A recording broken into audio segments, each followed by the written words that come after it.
Hi, very good morning, everyone. I'm Sabyasachi Bharti, Deputy Director in CMS VATAVARAN, and on behalf of my organization, I welcome you all. Thank you for being part of uh, this special session. Meet the filmmaker Christopher Pohl. But before we start talking, and I invite Christopher on. Let me tell you a little about this 11th CMS Vatavaran Film Festival Forum, which is live right now, and you can watch more than 89 nominated wonderful films from different part of the country, exclusively on the India Science OTT channel powered by Vigyan Prasad, autonomous body in the Department of Science and Technology, Government of India.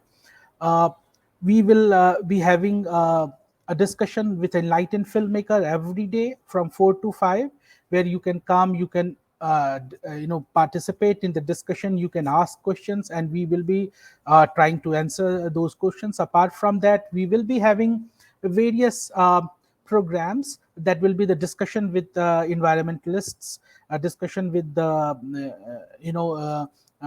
officers who are making policy, the policy makers. We will be also talking of the few of the very prominent faces doing actively working and contributing towards the cause of environment and biodiversity conservation. As I was saying, that today in the CMS Vatavaran Festival Special Meet the Filmmaker, we are having Christopher Pohl with us. Very good afternoon, Hello, Christoph. good Before, afternoon. Thanks yeah, for thank having you. me. Same here. So before we start, our session with Christoph, let me introduce Christoph. Christoph Pohl grew up in Germany, and he studies media technology engineering and worked in video and film post production in Hamburg and Berlin before moving to the experimental international township Auroville in South India in 2008. He established Brain Fever Media Productions in 2011 and worked as technical director for the Auroville Film Festival from 2011 to 2017. He is very passionate about the conserving Auroville's forest, and for past 2 years he is a co-steward of one of Auroville's forest. He had made various non-fiction and short films. Ever Slow Green is his first feature-length documentary film, which is being nominated in the 11th CM is competitive section of CMS Vatavaran Film Festival and Forum on Wildlife and Environment, which is also Asia's largest film festival and forum, and on environment and wildlife, of course. And you can watch Christopher's film on the India Science OTT channel, and also you can go directly to the India Science OTT channel website, or you can visit to our website www.cmsvatavaran.com, and it will redirect you to the film site. So, Christoph, thank you very much for taking time and becoming part of this session. Uh, so, let me start with the thing which is written there. Like it say that he is very passionate about conserving Auroville's forest, and for past 2 years he is co-steward of one of the Auroville's forest. This is in your bio. So, what is this co-steward in Auroville's forest? Can you tell us a little about it? Yeah, first of all, it's been a while since I submitted the film, so by now it's 5 years. Since 2017, I'm one of the co-stewards. So Auroville has various forest communities, and each of these forest communities is taken care of by at least one, sometimes it's two or three stewards who look after Okay. this forest land. And yeah, I am one of those. So, what is this for community forest concept in Auroville? Can you tell? Because your film also talks about this process of growing forest in Auroville. So, before talking about the film itself, can you tell us little about what is this community forest concept and how it's working there? How many forests are there? How this eco consciousness there in the Auroville is growing up? So nowadays we have some 44 different forest communities, and in total, these 44 communities make up an area of 1,200, 1,300 acres. Um, But the entire Auroville project is much larger. Forestry is just one aspect of Auroville. But the film that I made, Everslow Green, it exclusively only looks at the aspect of forestry in Auroville. Because for me personally, that is what really impressed me most when I came here. And so I came in 2008, 14 years ago. Since then, Mhm. I'm living here permanently. And so this yeah, it's very impressive what has happened here over the past 50 years. Like, to see that it is really possible to recreate a forest from scratch. So when Auroville started in 1968, it was a completely barren land. There were, yeah, very hard red earth with lots of canyons, eroded land. And from this landscape, within just 50 years, it has been turned into a lush green forest. It looks on the first look, however, when you look more in detail, you also realize it's still, of course, a very young forest, because growing a forest needs to go through different stages. So, for example, one of the very interesting things that I also learned here and learned also through making this film is that basically forest only grows in shade. So to grow a forest, first you have to create shade in order to then introduce the final species that make up this forest you want to grow. So you need to go through the stage of growing what they call pioneer species to create the shade environment.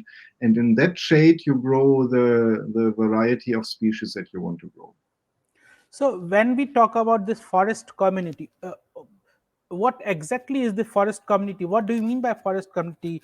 Is a certain patch of land has allotted to a certain community, and then they look after the forest? And if yes, then how one decided that which how the community will be formed, and who will watch what forest? Yeah, it's quite a complex question you are asking, because also Auroville has a history of 50 years.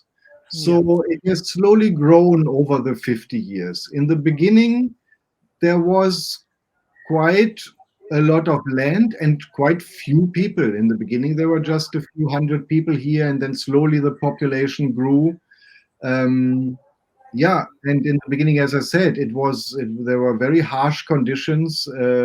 It's very hot down here in Tamil Nadu, and the need was to create shade just to make it a livable environment.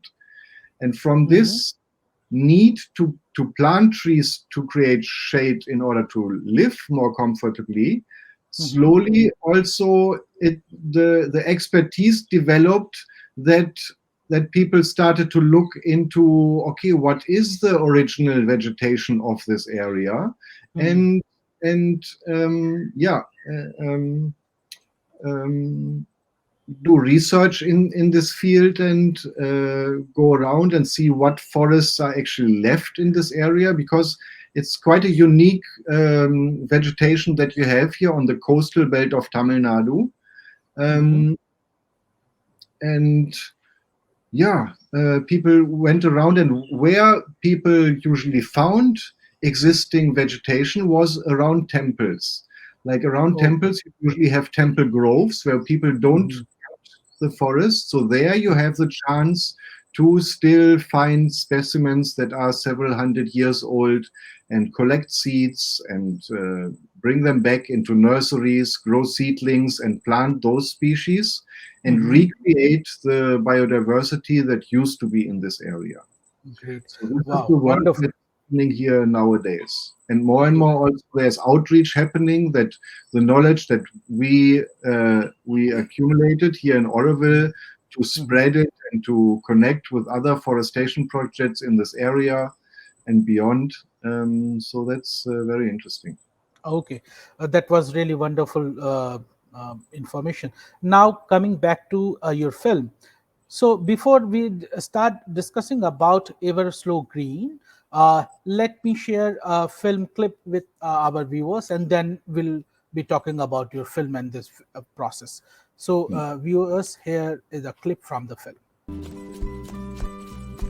You cannot compare Auroville to any other forestry project in the world. It's absolutely unique. The main thing we can do for the global climate change and global warming is to replant forests. It is the most efficient thing we can do. This and stopping pollution. Realizing it wasn't an ordinary afforestation project.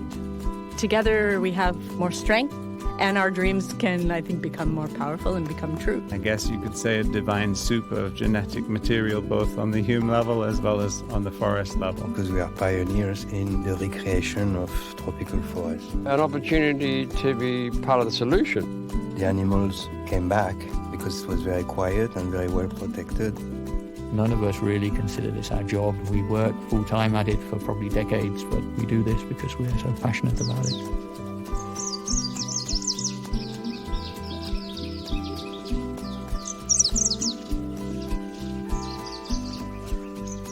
All of this was the hardest, reddest soil. In the canyon, it was all open and windy and barren. This was all empty. There was only one tree in the middle of nowhere. This is actually an extraordinary work that probably has never been done before us, In 100 years, Auroville will be magnificent. A jewel of the country. A deep, dense, dark forest. Wonderful. Friends, I must say it's a really very beautiful film. I watched this film twice or thrice, and it's a very poetic film. The film has its own pace, and it's very cooler and calmer pace. It's slowly and gradually develops, and you can say that the film itself is a poetry. So, Christopher, I must appreciate the way you had made the film, and Thank we really loved it. Here, jury also loved the way you had created. There was a very slow but very beautiful and nice flow in the film. So, how you have visualized the film, and why this film? Why you decided to make this film? Well, why is what I already said earlier, seeing the forest here nowadays, this was really one of the main things that impressed me most when I came to Auroville, and I learned that all this forest that is here nowadays hasn't been always been here, and it has been planted from scratch. So that this this led me to slowly also learn about forestry, and at some point also I was lucky enough to find a place in the forest to live. If you see behind me, I'm actually living in the middle of a forest. Wow. I don't know.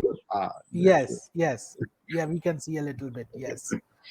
And then with my background in media technology engineering, I was when I was working in Germany, I was working in post-production, and only slowly, just shortly actually before I came to Auroville for the first time, I also took my own camera and started doing short videos. I had a video blog or 2 video blogs, and started to do my own video productions.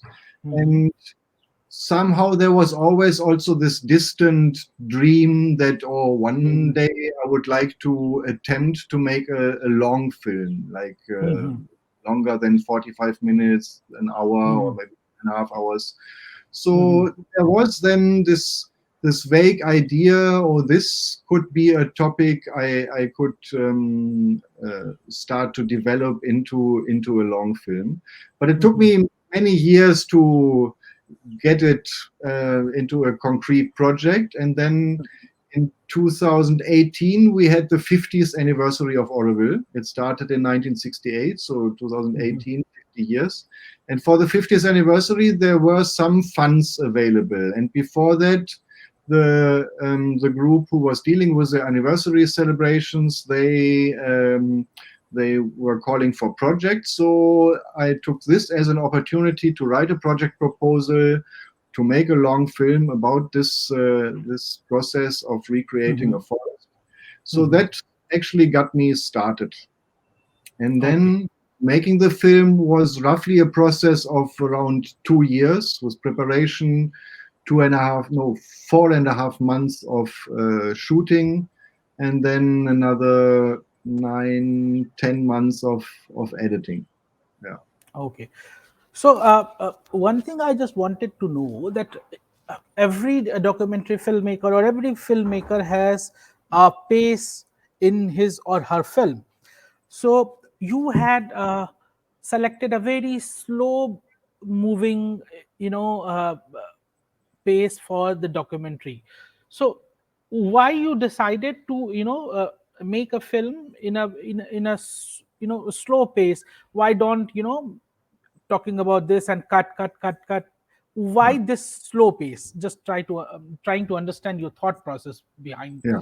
So very early on in the process, I decided to actually have the entire film in slow motion.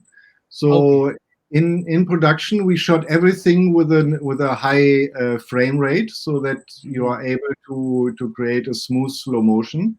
And the reason to do that is as a visual concept, that the process of growing a forest is a very slow process. So to visualize this, I chose this slow motion. Also, I had in mind, I wanted to create an experience for the viewer of the film. Ideally to watch it in a cinema setting on a big screen with a dark room, and for 1 hour really having the feeling and the experience of slowly going through the forest or gliding over the forest to have a relaxing experience. And also to counter, like nowadays, as you said, nowadays everything is cut. It's very fast, and we live in a very fast-paced society normally. And just to counter this and to make it an experience to slow down, and because if you see the lifetimes of trees that can live a few hundred years, it's completely different perception of time if you think about this. So that's and how difficult or easy is to getting all these archival footage, the photograph. I'm really very impressed with the photograph, where this photo of a single tree is there and there is nothing, and then how the forest came up. So how difficult or how easy was to gathering all these footages, and what have you done? Have you gone to some agency or to Auroville, and were very happy? Yes, please take it, or you have to pursue them? What was the process? Luckily in Auroville we have an Auroville archive, which specifically keeps photographs and video material and print material over the years. So I spent a lot of time going through the material that I could get in the Auroville archives. And additional to this, I also approached people who are living in Auroville already for a long time. Often they have some collection of old photos in their own private collections. So it took some research. It was not that difficult. Lucky enough, there is Auroville archives. So it was not that difficult. So now coming back to Auroville, like when we were talking about you, we said that it's a very experimental international township. Why experimental in nature? Like why we are describing Auroville as experimental township? I just want to know, for the people who have never been to Auroville, been to Pondicherry but not been able to be a part of Auroville. So what is Auroville? So Auroville was envisioned and was started by the mother. That is Mira Alfasa. She was the spiritual collaborator of Sri Aurobindo. Sri Aurobindo and the mother, they had an ashram in Pondicherry. Sri Aurobindo in 1950, he passed away.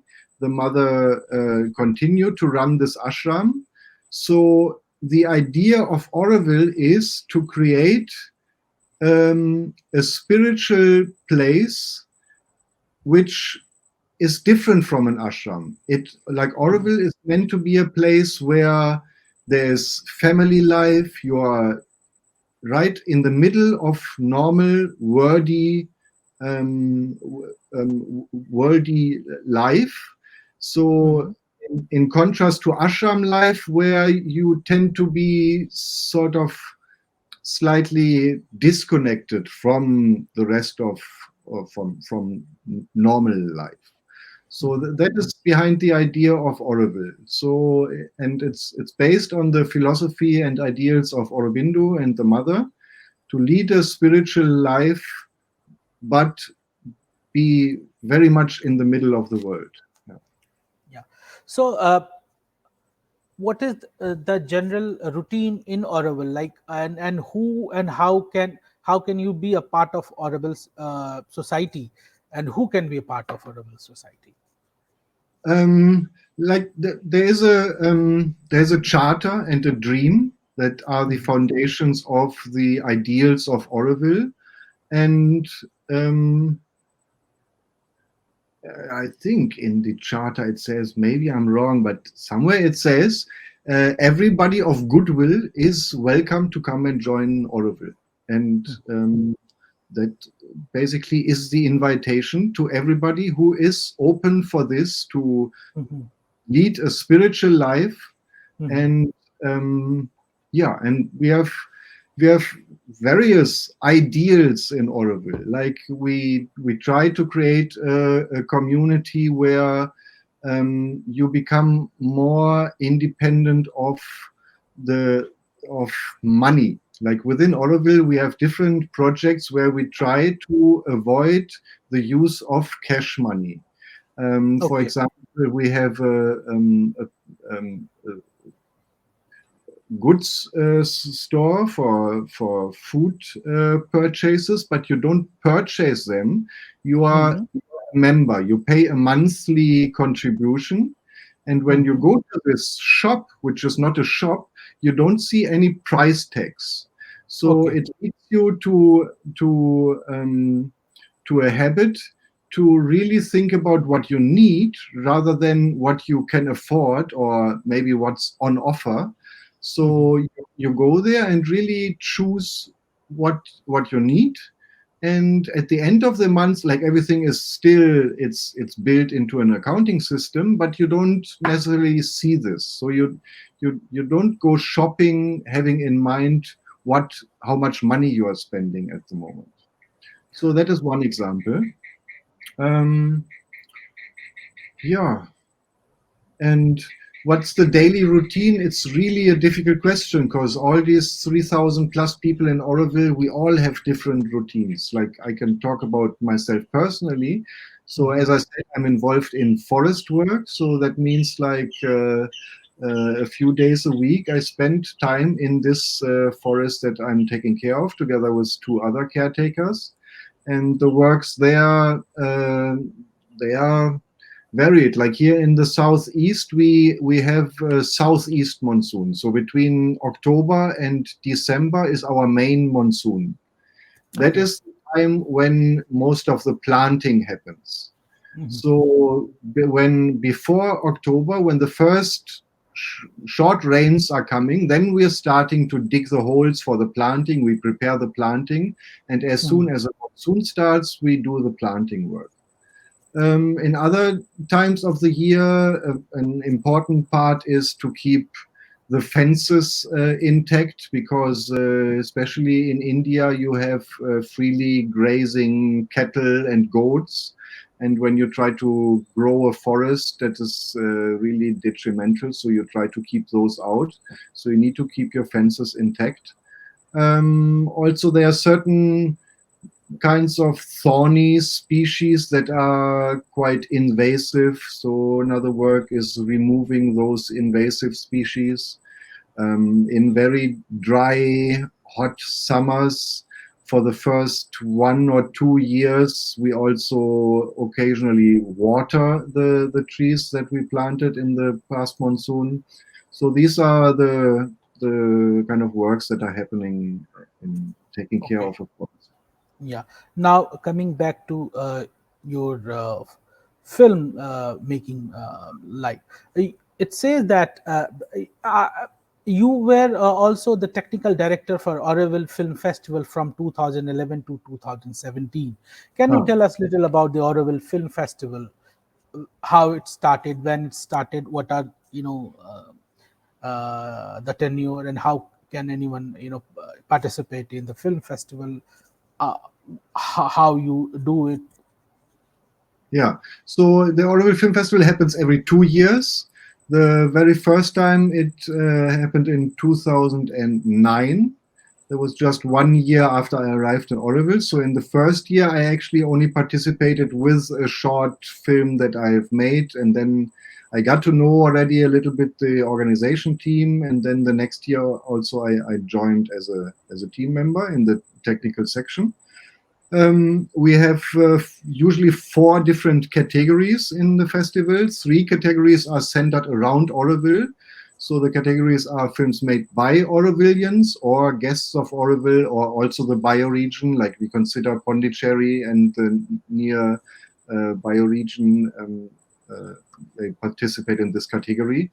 We have films made by students of Auroville and films made about Auroville. Like, it happens also quite often that film teams from outside come to Auroville to report about Auroville, or people who are not residents of Auroville making films about Auroville.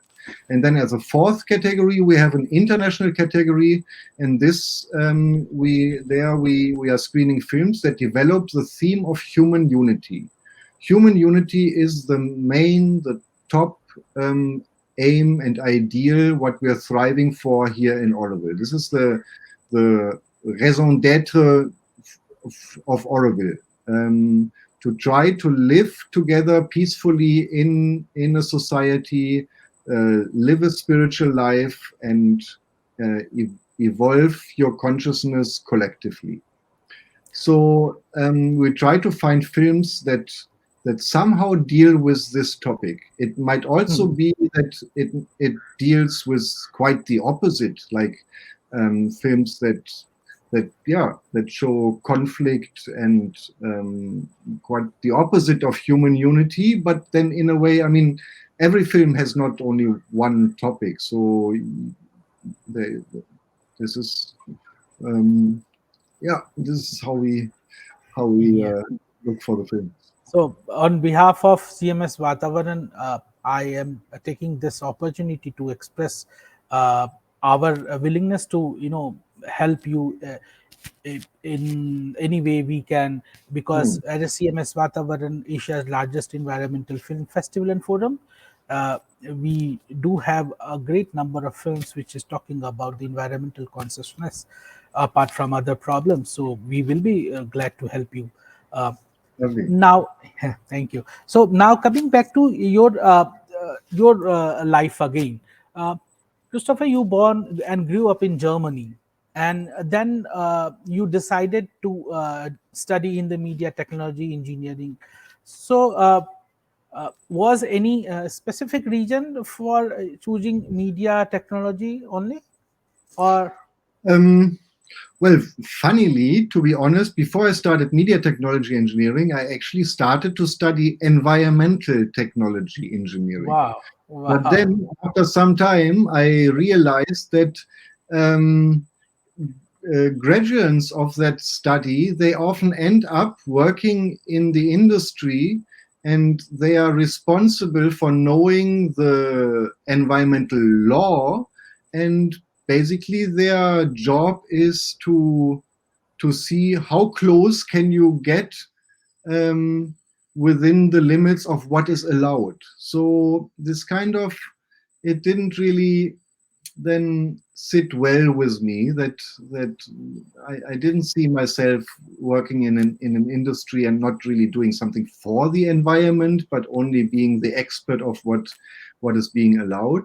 So I was looking for something else, and then I came across media technology engineering. And I was always interested in film and also new media and multimedia. And so yeah, that's when I changed over to media technology. And in that study, very early on, I concentrated on the part of filmmaking which is post-production, so editing and special effects and everything that comes after. And as this film is your first feature-length documentary film, you had created and made several short films.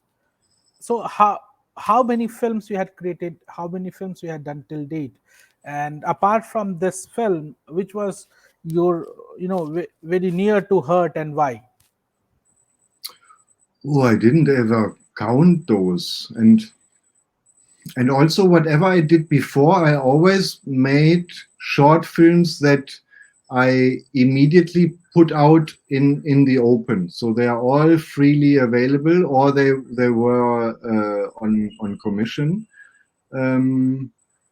But what, like with this film, what I'm experiencing for the first time is really having a film, and then this whole process that comes after you finish the film, sending it to film festivals, trying to find a distributor, seeing this whole this whole business actually that comes after you are finished making the film, and all this is like very new to me.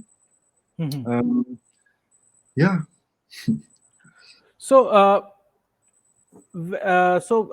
you were working. You had finished your education in Germany, and then how and why you decided to come to India, to Auroville? What happened? How you came to know about Auroville? Well, for some reason, I was already very much interested in India after finishing high school, and at that time, together with my that time girlfriend, we had planned to come to India, but we said we need at least 1 month's time minimum to come to India because it's such a big country. And we didn't manage to have 1 month together. We only managed to have 2 weeks together. So at that time, we only booked an all-inclusive holiday in Sri Lanka. That's how close I got at that time. And then I started studying, and it took me some 10 years before I then came back to this idea. And in these 10 years, 3 different friends actually told me about this international township of Auroville. And it always rang some bell in my head and sounded very interesting. So when I finally came to India in 2004, I visited Auroville. And I came to Auroville, and I stayed in a youth guest house, and I met very interesting people. And I bought an old Royal Enfield, a Bullet. And then I started to travel in South India with an old Bullet. I had never sitting on a motorbike before. In Germany, I only had a license for a car, but not for a motorbike. So I enjoyed that so much that at the end of my holiday at that time, I didn't want to sell that Bullet, but I parked it in Auroville. So then 2 years later, I was in the middle of a job. I was a post-production supervisor in an advertisement production company, and I had 3 weeks vacation. So I came again to Auroville. It took me 1 week to fix up that Bullet again, and then I had another 2 weeks to quickly do a short round again, and I parked it again. And 2 years later, again in 2008, I was kind of fed up with the media business, and especially the advertisement media business. So I was looking for something else, and I decided I want to go to Auroville for a longer time. So I planned to come to Auroville for 9 months and to volunteer at the Auroville Radio. There's a radio project here. They do online radio, and nowadays also more and more video. So I came for this. And that time I came overland. I took 2.5 months to travel from Istanbul through Turkey, Iran, and Pakistan to India. And yeah, then I was in Auroville. I worked at the Auroville Radio, and I worked in different places. In the bakery I worked, and I learned how to make croissants. And I worked in a carpentry workshop with a Japanese carpenter and learned carpentry. And at the end of the 9 months, I was ready to just stay here. So I just returned to Germany. I finished my apartment, which I sub-rented during that time, and I came back, and then I never left. You like Auroville so much. Yes, it's a very special place. I don't think you find anything like this anywhere else in the world. It's very unique, and you find, so many interesting people from 55 different nationalities, I think, in Auroville. Wow. Now coming back to your film making process again. So every filmmaker has a certain process by which he create his creation that is a film. So for you, how you think of a film and what is a filmmaking process for you? How, from where do you start, from how you think that, and how you decide that I have to make film on this very thing, and then after what you do, and then after till the final product, you get the final product in your hand. So what is the process, filmmaking process for you? Well, I'm not sure if I'm the right person to teach others how to make a film. I can tell you how I did it. I don't have a formal filmmaking education. So I didn't have a real script. I had a few aspects that I knew I wanted to cover. I told you already that very early I was also clear I wanted to have the visuals of a slow motion throughout the film. And another thing that was very clear to me is that I did not want to have any talking heads interviews. It's just my personal taste that I don't like this. And also with this film, it's also, in the end, this film is not about the people who are growing the forest. It is about the forest. And to grow this forest is an absolutely collective effort. I show in this film 17 people, and this is only a fraction of all the people who are involved in forestry nowadays, and all the people who are maybe not here even anymore, or who were involved in the beginning and nowadays do something else. So the people are actually the mere messengers in the film. The main protagonist is the forest. So I didn't have a real script, but I wanted to interview certain people, and as I said, not as talking heads. So I started with going around with my audio recorder and do interviews with these different people working in forests that I knew. And then I had a good friend, the cinematographer Arvindan, who lived nearby in Pondicherry. He doesn't live in Auroville. And together with him, I worked out the visual concept, and we started shooting over a period of 4.5 months. Originally, I had the idea that I wanted to shoot over a period of a full year to really cover the different seasons of the forest. But due to budget restrictions, we had to cut it down, so we came down to 4.5 months. We shot from September up to January. So, as I said, the monsoon is here in October, November, December. So that period where we shot is really the period where the forest looks most lush green. Like when you come here in April, May, June, it might not look as good as you see it in the film. So be prepared if you come visit in this time.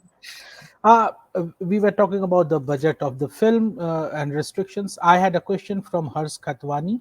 He wrote, I have a question. How did you raise funds for the film Ever Slow Green? Well, as I said, there was this 50th anniversary at that time. So there were some funds available. So I made a project proposal, and I got a part of the funds that I was asking for. So because of this fact, as I said, I adjusted the original idea of the film slightly. And also I ended up also putting some personal funds in it because it really is a passion project. So I really wanted to give it the best I could. So there are two different kind of film. We can say that one is like the documentary films which you are making and there are then popular films, the mainstream cinema, we can say. So if someone wants to, some young wants to make his career in this kind of filmmaking, that is documentary filmmaking, uh, what do you say to those youth? What suggestions you give? Is this documentary filmmaking is a very easy process, or it's different, or it's as glamorous as it looks on a screen while watching any film? I don't know. I mean, I'm trying to figure out myself also, as I said. Only now I'm learning what is the whole process that comes actually after you finished your film, trying to get it out, trying to find a distributor. Like when I was looking on how do I get my film on platforms like iTunes and Google, I found out that as a single filmmaker, you cannot even approach those platforms. They don't talk to single filmmakers. They only talk to distributors. So you have to go through a distributor in order to get your film on these prominent platforms. And yeah. So it's not as pinky as it looks. Sorry? So it's not as pinky as it looks. Probably not, no. But what I would say to young filmmakers is still, if you have the passion to do it, because that's the only thing that can drive you. You need to do what you want to do. Only then you are doing good work. So I would suggest to start with a short documentary, pick out some topic that is your passion and do a short documentary so you have some showcase. And with this showcase, you go to production companies or potential funders and try to raise funds for your next and slightly bigger project. So funds are always a problem for the independent filmmaking makers, any part of the world, here, India or outside India. So yes, friends, if you want to make your career in documentary filmmaking, be prepared to face challenges. But if you are passionate enough about making the film, no challenge is bigger than your passion. So yes, and as we were talking about Christoph's film Ever Slow Green, it's a beautiful film, I must say. It's a beautiful documentary, full-length documentary film. You can watch it till 23rd of April on the India Science OTT channel. Go and watch this wonderful documentary film. So, Christopher, what now? What are your plans now? At the moment, I'm still busy with getting this film further out. So very soon, like this week, I will go to Germany. I haven't been to Germany now for 5 years, and see my family and friends. And while I was planning my trip in Germany, then I just gave it a try, and I wrote to a few like small art house cinemas that I knew in Germany, and told them I have this film and don't you want to show it? And the response was quite positive. So actually I will end up having a little cinema tour also while I'm going to Germany now. Yeah. And yeah, other than that, I mean, that's I don't actually want to even start with this topic, but right now in Auroville, we are facing quite some challenges. There are some structural changes taking place.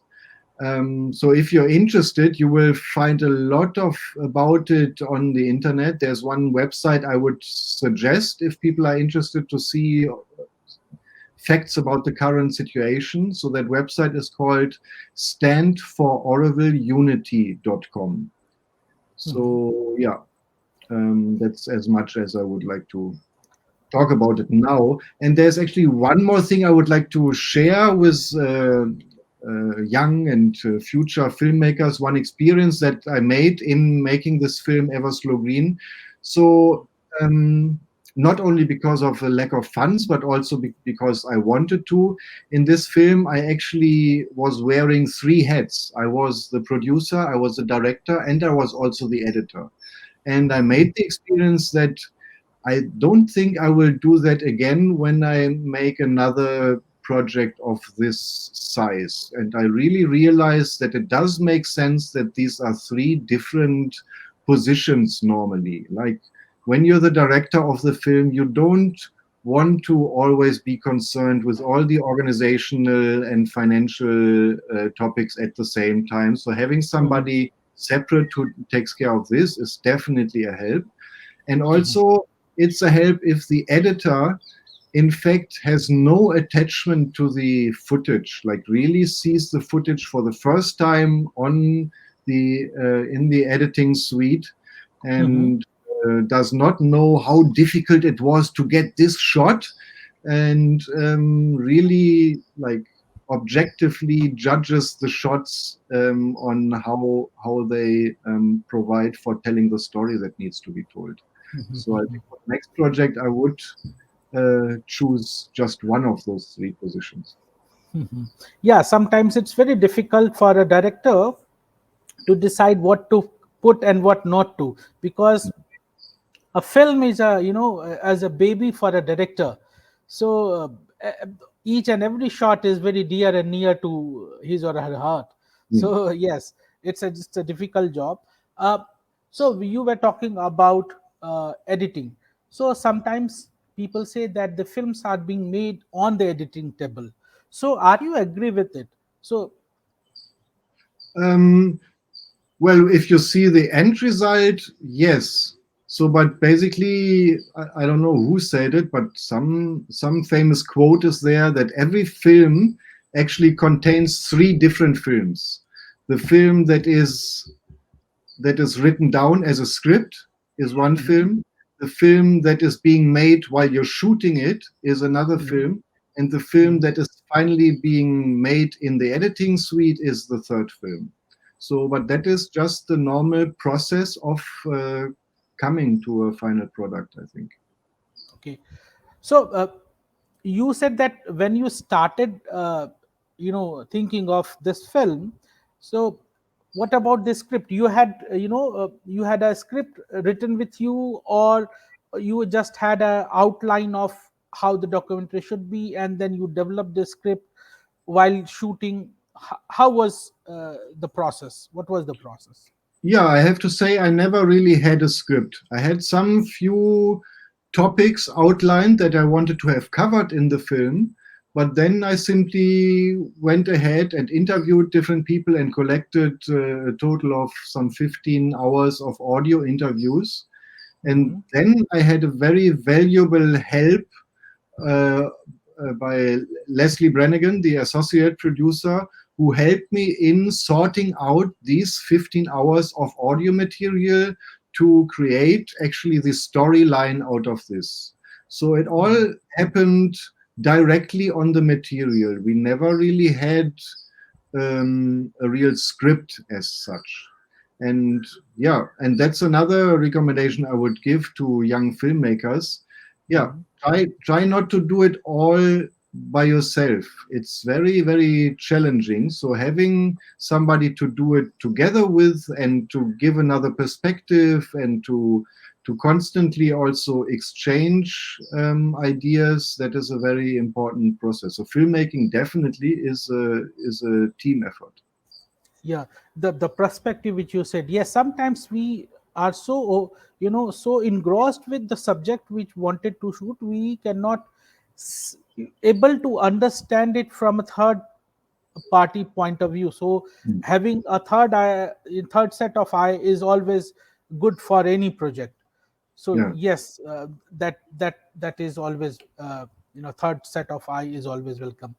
Now coming back to the festival, as you know, the CMS VATAVARAN Film Festival and Forum is about the different environmental and wildlife issues, and one of the issue which we are talking in these days, which is very relevant and everyone is talking, is climate change.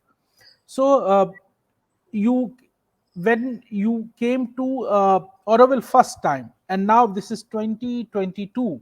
So for you, have you seen this effect of climate change there? Like what is your take on climate change? Yeah, I mean, definitely. Also in the beginning when I came, 2004 and 2008, also still, just the monsoons, they still were much more intense. You really had days and days of really heavy rain. And from then onwards, slowly the intensity, or yeah, the intensity got less. However, it's not entirely true. Also, you had then more like single intense events. Then we had a very big cyclone at the end of 2011. Yeah, and how do I experience climate change? And last year it was exceptional, the rain. We had double the amount of annual rainfall that we had in previous years. And oh, sorry, Your cat, yes. wants to go out. One moment. Yeah, you want to be on the movie? Yeah, you see the movie. Okay, I'm back. You have a little beautiful cat with you. So you had seen the effect of climate change during these years from the. Yeah, I would say, and what I also see is the effect that the forest environment has. Like here in Auroville, we usually have at least 2 degrees, sometimes even more, especially in the nights, less than you have in Pondicherry, which is just 15 kilometers outside, but just because that is an urban environment with lots of concrete and tar, and to have the environment of trees around is easily to be experienced. And also when you have heavy rainfalls, that we don't have such strong destruction, because the forest actually helps in percolating the water, and we usually don't have as much damage as you have in urban areas when there are heavy rainfalls and floods.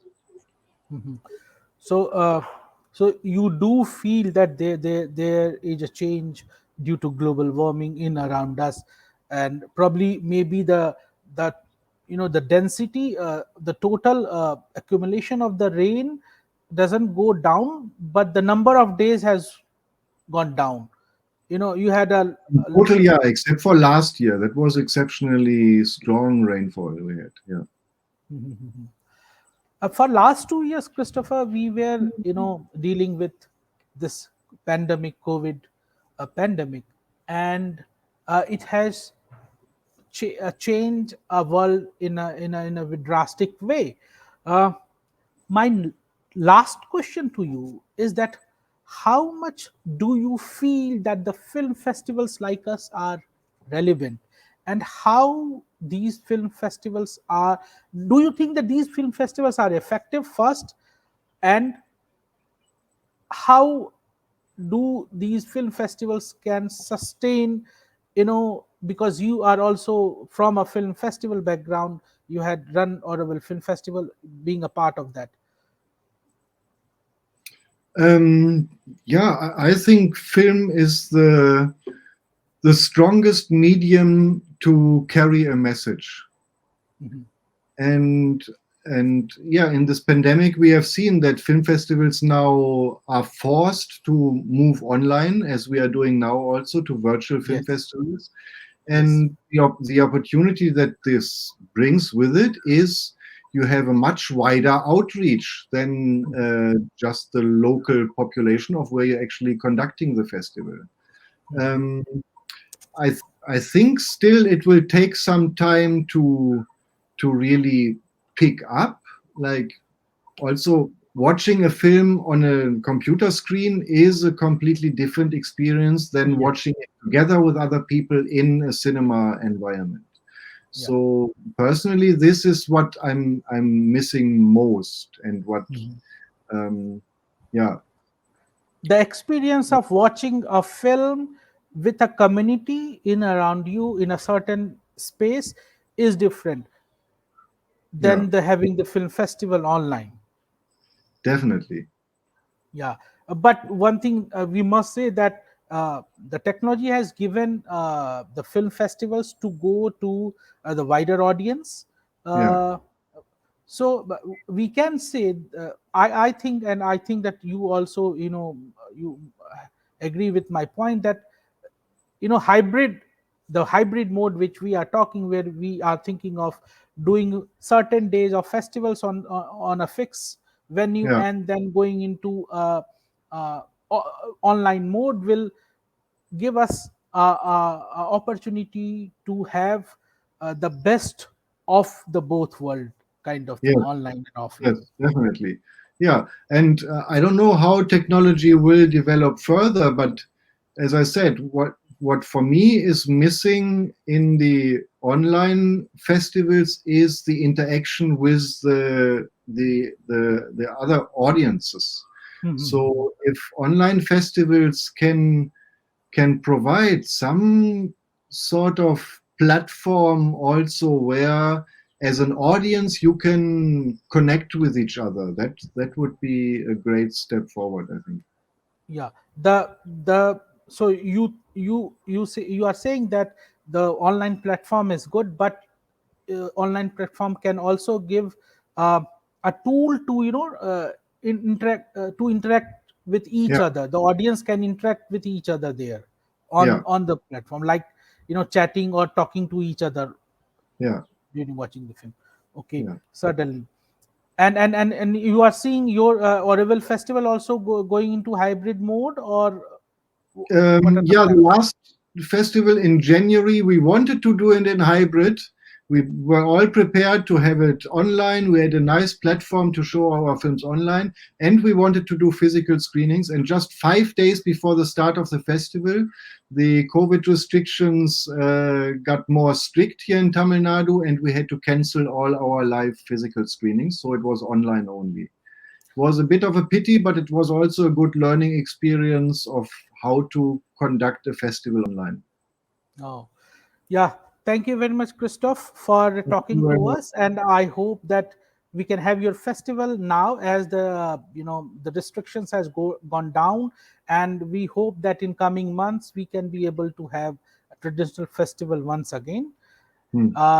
Thank you very much for taking time for us and discussing your journey, your process, Auroville, your experience in Auroville, your and all these things with us and with our viewers.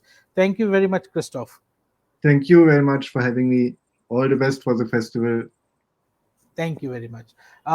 So, friend, this was Christoph from Auroville, and we discussed about his filmmaking process, his journey from Germany to Auroville, and all these things. Friends, you can watch Christoph's film Ever Slow Green till 23rd of April on the India Science OTT channel, where you can watch exclusively all the 11th CMS VATAVARAN International Film Festival and Forum on Wildlife and Environment Film, where you will have an opportunity to watch 89 films from different part of the world. And you will and in coming days we will be meeting wonderful filmmakers every day from the on the same platform here from 4 to 5. Apart from that, we will be having several other programs, and we are going to soon announce a filmmaking online filmmaking workshop. We will be announcing in day or two, where anyone can join, be a part of the workshop. We are also going to organize a teachers training workshop, where we are inviting teachers from all around India to come and be a part of the workshop and learn how to communicate science and environment in a very easy medium with the help of films in the classrooms. With that, I really want to express my gratitude to Vigyan Prasar and India Science OTT channel and our other partners, Canadian High Commission in India, NABARD, Punjab State Council for Science and Technology, Forest Department, Government of Haryana, MOFCC, that is Ministry of Environment, Forest and Climate Change, Government of India, and IUCN, CEC, Chitkara University, Green Film Network. So thank you very much, partners, for letting us organize the 11th CMS VATAVARAN International Film Festival and Forum in hybrid mode. See you tomorrow. Have a great day. Good night.